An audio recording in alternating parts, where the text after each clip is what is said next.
Well, welcome today to Meeser Girls Kitchen. So today I'm making some soup, and I'm making soup from scratch. This is a very low cost dinner. If you can make soup, you can always have a good meal for yourself or your family.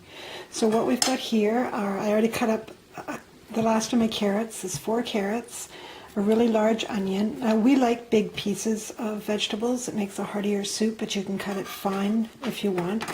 Somebody gave me a Jerusalem artichoke, and I've never had that, but it was little. Why not throw it in? And these are the sweet potatoes that I grew in my garden, some of them.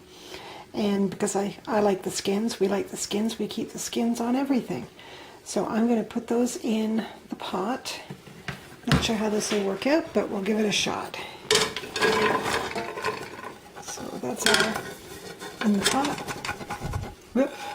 I'm going to put the camera down and add the other ingredients.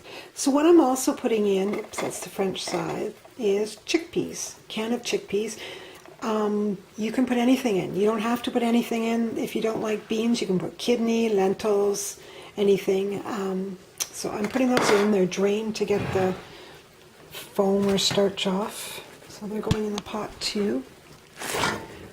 I'm also going to add yellow mung beans. Remember with dry things that as you add moisture to them, they expand, so I'm only putting a little bit of them in. And to me now, this soup is too yellow.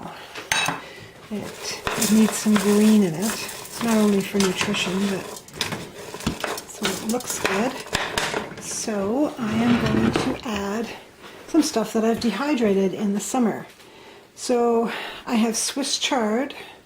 This was a giant big bundle like you see in the grocery store that dehydrated down to just this little jar. Parsley, several giant bunches, but I've used quite a bit of this.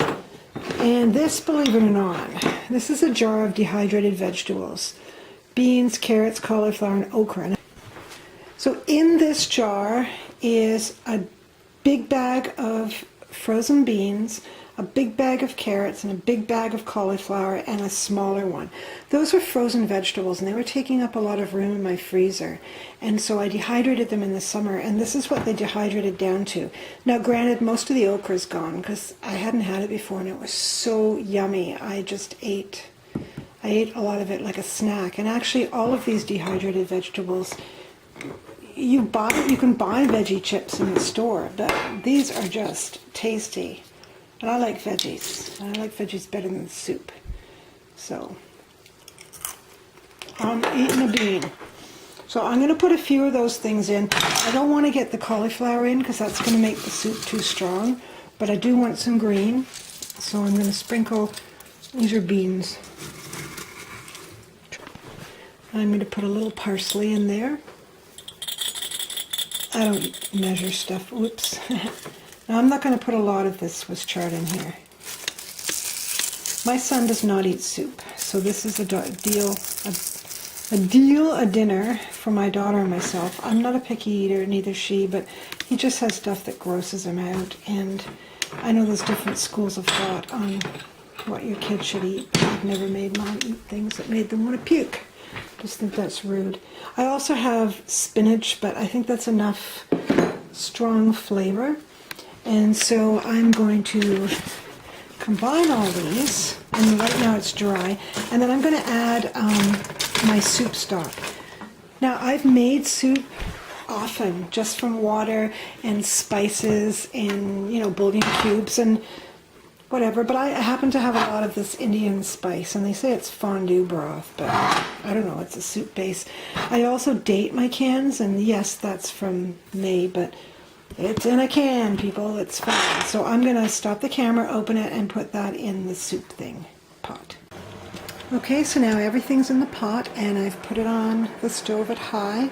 I've set my kitchen timer for 10 minutes because I know that's how long it takes the pot to boil. So I'm going to bring it all to boil. I also, off camera, added a packet of this stuff. Now, you think, why the heck is she putting baby food squash in there? Well, I got this for nothing, and I've been doing this since my kids were little, adding things that are good for you that you don't necessarily take and taste. And so adding sweet potato puree or soup maybe slightly thickens it, but it's also just adds nutrition. Apparently I can't speak this morning. Anyway, so we're going to let that simmer. So this I'll bring to a boil. I always leave the little vent hole so it doesn't boil over. The reason I put the stock in after all my ingredients is I don't know if I'm going to need 1 or 2 cans or not, or how much water I'm going to add. I used to fill up a pot and then add ingredients, and it just made a watery soup. So now I fill all my solid ingredients, put it in there, and add the stock. So I use 2 cans of this Indian stock. And remember, folks, we're not throwing out the cans or even recycling. We're saving them, and we're taking them down to the recycling plant for money. And I do this every month. I've done 2 runs with a lot of cans, and $2 or $3, who cares? It's money in my pocket, and it all counts. And this is a super cheap meal. I would estimate between stuff I've got for free, and I still have to add a couple of other things, but I'm going to let this boil down. I would say this pot of soup doesn't cost more than $2, and that's going to be a meal for tonight. I also got these today, these tandoori baked naan breads. They're delicious. So my daughter and I'll each have one with the soup. My son doesn't eat soup, as I mentioned, so he will take the other 3 and he will make pizza out of them. And he'll be happy, we'll be happy, and life is good in Measer Girl's house. So we'll let this simmer and everything get mushy, and then I'll come back and I'll add something and we'll just see how it goes. So just so you can see, the soup is boiling. I've turned it down to just above minimum, and it's going to sit there. It's 1:30 now. It's going to be simmering at least 2 hours, and I have to go out around then, so I will just turn the stove off, put the lid flat on, and let it do some more breaking down of the vegetable fiber, and then come back. So there we go. Soup is simmering, and I'll be back when it's ready to do something else with.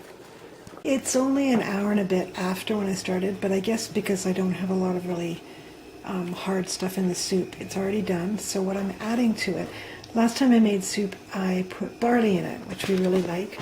This time I'm adding rice. And remember, you use anything you want in your kitchen. It doesn't have to be what I've used, whatever vegetables you like. Just make sure in your, you know what goes nicely together. You wouldn't want a soup. I'm trying to think of what you would make. You wouldn't put potatoes and carrots and stinky vegetables and random stuff. Just use your common sense. Use spices that you and your family like. I'm pretty open to trying lots of new things, so we end up getting stuff that other people don't want, which is awesome.